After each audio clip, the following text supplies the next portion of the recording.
I am Professor Azhar Mahmood, Head of Chemistry Department at School of Natural Sciences, National University of Sciences and Technology.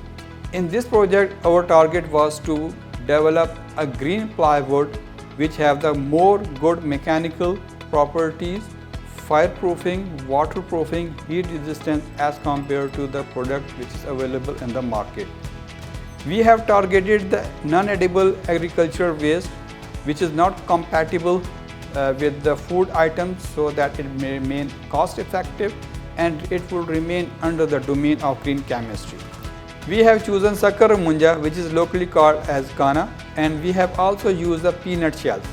These are those items which are not compete with the edible crops so that it not compete with the food items, so the product remain cost effective. We have extracted the furfural from these products, and this furfural has replaced the formaldehyde in the resin. Phenol-formaldehyde resin is widely used in the plywood materials in the Pakistan, and just to recall it, that formaldehyde is a carcinogenic. It produces the cancer.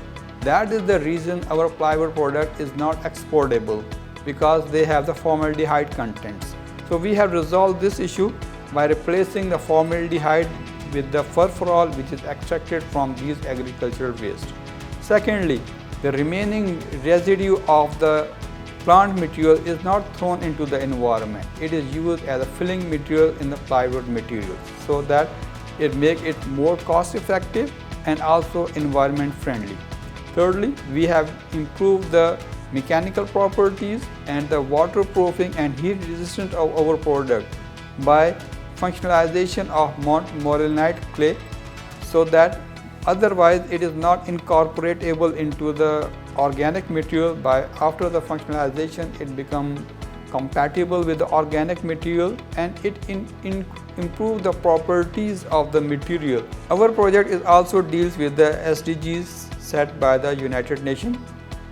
It deals with the SDG 9, SDG 11 and the SDG 12, which deals with the responsible production and consumptions.